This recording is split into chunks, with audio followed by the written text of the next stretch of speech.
This is the B&T Verse 36-XM, also known as the B&T PrintX Verse 36-XM Ti, or wherever you go you'll find different namings for it. Let's talk about it. But first I want to thank the sponsors of the channel and also put my code down below for any of you guys that may want to use the code to save some money on cool products. The X in the name means it is printed. The M means it is modular, because we can screw this off, make it short, make it long, do whatever. We'll talk about that here in a sec.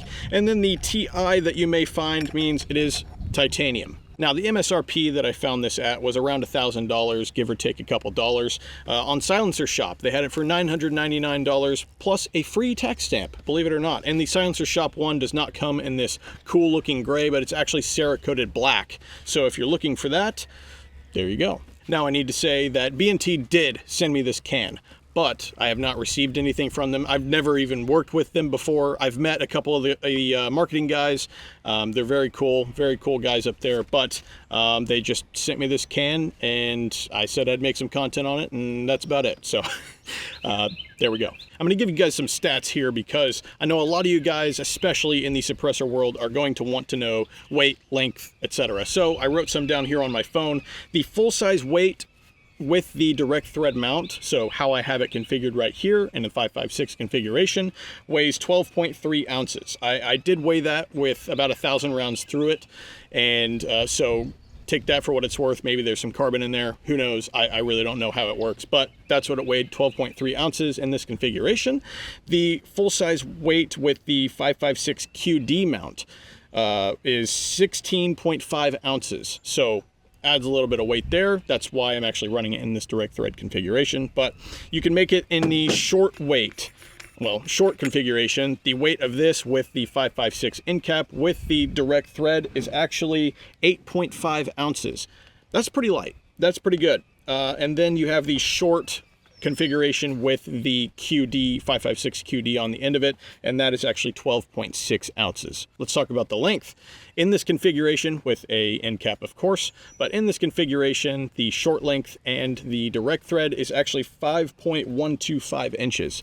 If you add the QD on there, so you just switch out this direct thread for the QD, it is 6.45 inches.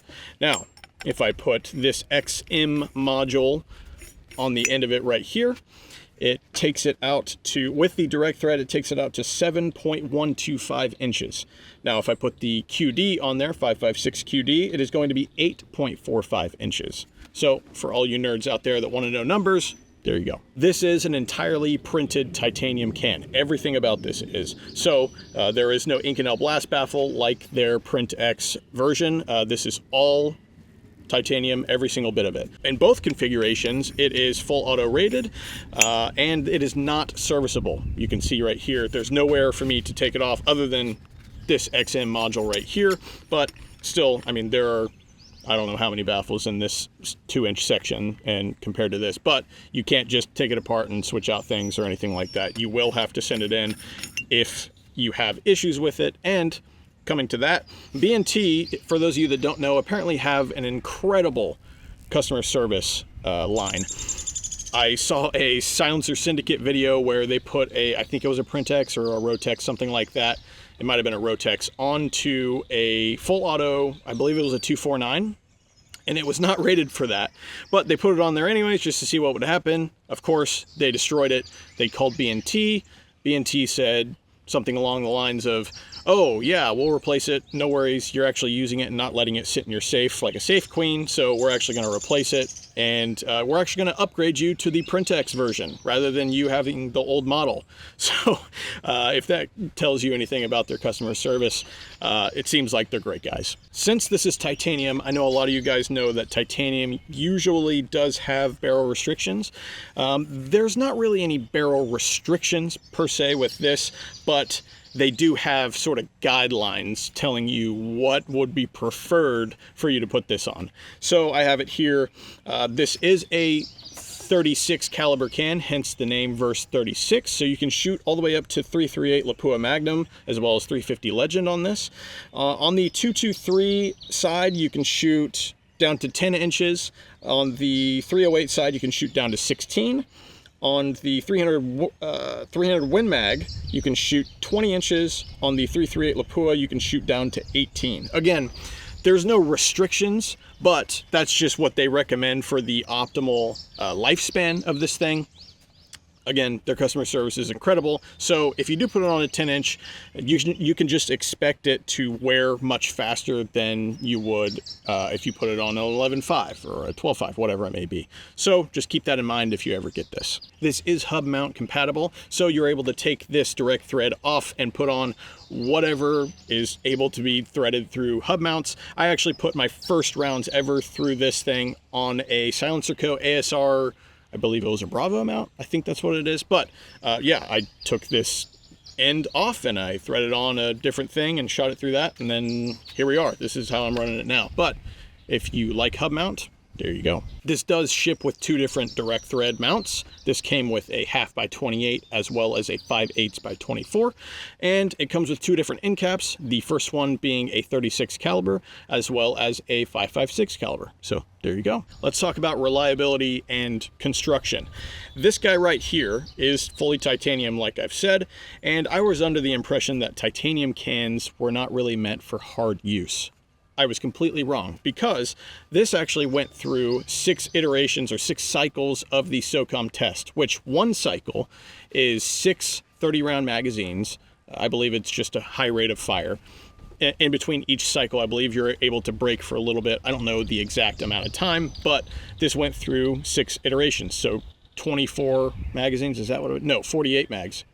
Yeah, 48 magazines. And the Print XH, so the hybrid can that has the Inconel blast baffle, actually went through, I believe it was 96 cycles, which is over 22,000 rounds on a titanium can. So they share the same baffle system, the Star baffle system. I'll show you here. This is not modifying the can, by the way, YouTube. So this is exactly how it comes. I am just twisting something and it happens to pop off. So I'm not modifying it, but I'm going to show you if we can, I might not be able to get the greatest thing here, but it shares the same baffle system as the Print XH. So if that tells you anything about how the baffles will wear over time, I mean, one went through 22,000 rounds, so I believe this guy is going to be able to hang on for quite some time. Let's talk about cleaning, because on a lot of these printed cans that are coming out nowadays, they need quite a bit of maintenance. This can, B&T likes to refer to it as the Glock of suppressors, meaning if someone just goes out there and buys a Glock and wants to shoot it at the range day, wherever, they shoot it all the time, they don't have any thought in their mind of wanting to clean it, it runs just fine no matter if you clean it or not. This is why they call it the Glock of suppressors, because you don't necessarily need to clean this, but it will help the life cycle of it for you to clean it every now and then. So they told me around 1,500, 2,000 rounds, that'd be fine. You can just throw some cleaner in there, shake it around, do whatever with it. But the Star baffle system that B&T, the Swiss B&T, mind you, actually came up with, is made to not clog. So they've told me that this thing will not clog over time. So if you're planning on not cleaning this guy, you will not see that much of a degradation in effectiveness. Lastly, on the details of this guy, it is type 2 anodized. This one, I really enjoy the gray color. I think it's awesome. Plus, it fitting on my Virtus here, the gray a little bit matches. I mean, it's almost like 50 Shades of Gray. Oh God, no. It's almost like that, but yeah, I think it looks great. But if you get the Silencer Shop version, it is Cerakoted in black. B&T has said that they're very responsive to what customers and end users are needing with this. So down the line, there could be a chance that they come out with different modules here. Since this is it says the XM module, you may be able to change this out for, instead of these extra 2 inches of baffles, you actually get a muzzle brake on the end. Or you get one with a wipe on the end, something like that. I mean, whatever you can think of and whatever the market may want, B&T is definitely responsive to coming out with what you'll need. That being said, in the future, there is a very, very good chance that they will be coming out with a 46 caliber. So you guys with 45s, for some reason, will be able to use that can on your 45s and be happy. enough for stupid facts and logic. Let's talk about my opinions on this can. I have been running it for about, I'd say about 1,500 to 2,000 rounds so far on this can. Mostly all 5.56, but I did run some 9mm and some subsonic, actually some supers as well, 300 blackout through this.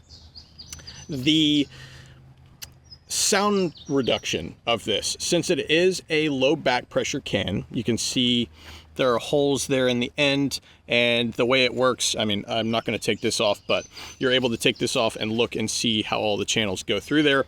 It does vent a lot of the gas forward rather than back into your face like a traditional can would.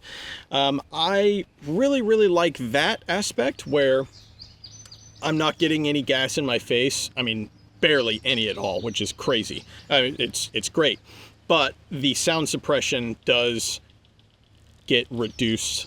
Well, increased, reduce. The sound suppression is not as great as it would be with a entirely closed suppressor. That being said, this is not a extremely loud suppressor. It's not like a Sandman K, but it definitely has a different tone to it. A lot of people like to talk about tones when it comes to suppressors, and a lot of them are very sharp. So a very loud crack. This is almost like a large thud or something like that. It's much of a lower tone, and I'll play a little bit of clips here in a second, but just remember, audio does not translate very well, or it doesn't translate reliably through this mic, then through your speakers, and then through the compression of YouTube. So just remember that you're not going to be able to tell exactly what this sounds like unless you hear it in person. So I'll play a few clips here.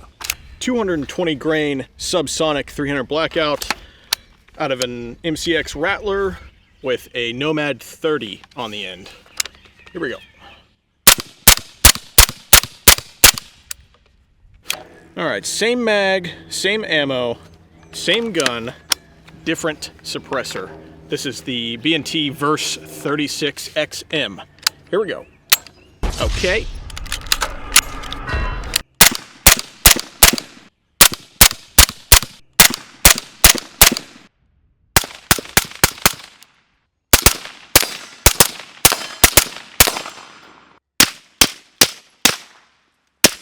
So like I said, it's not like a crack, but rather like two large metal objects slamming together. Almost like Pacific Rim Jaegers, those huge robot things. It's like two of them are having sexual relations with each other. That's probably what this thing sounds like. Now, the next thing in signature reduction is going to be the actual light coming from you. I shot a class with this, about 1,000 rounds in the class, in the short configuration with the QD. I did notice quite a bit of sparking.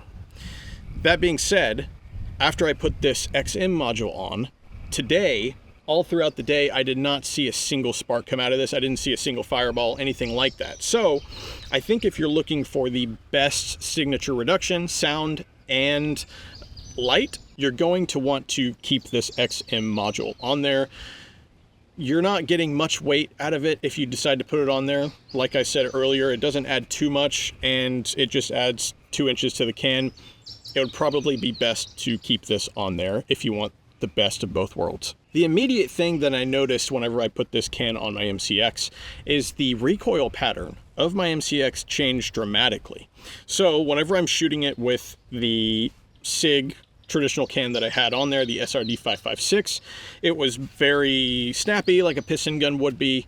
I mean, much more snappy than an AR-15 would be. Whenever I put this on, however, it was much more straight back rather than sort of a muzzle flip. I don't know what it does. I mean, it's got to be something to do with the gases flowing out of the end there, but I really like the way this recoils whenever I put it on my MCX. It feels great. Also, the weight savings that I'm benefiting from while putting this can on rather than my traditional SIG SRD 5.56 is the SIG weighs about 1.2 pounds, something like that, and it is a shorter can. It's about 5-6 inches. That's not small, mind you. It's just a little shorter. But when I put this one on, it's about 8 inches and 12 ounces as opposed to 6 inches and over a pound. That's great. And I am really loving the weight savings, especially with the direct thread that I have on there. I really, really enjoy it. Now for my final thoughts about the suppressor. I'm going to be keeping it and running it on my MCX for the foreseeable future. I think the weight savings, like I mentioned, the recoil impulse, the tone of it is all much better than the traditional can that I had on there before. And plus the warranty that this comes with.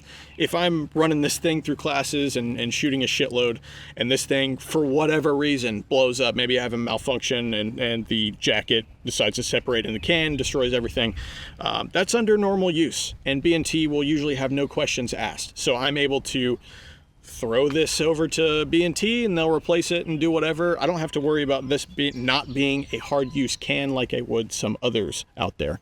So I'm going to be running this for quite some time. And if I have any updates, anything happens over the next few years or however long I'm going to be running this, I will let everyone know absolutely through my social medias and stuff like that. But all that being said, I'll see you on the other side.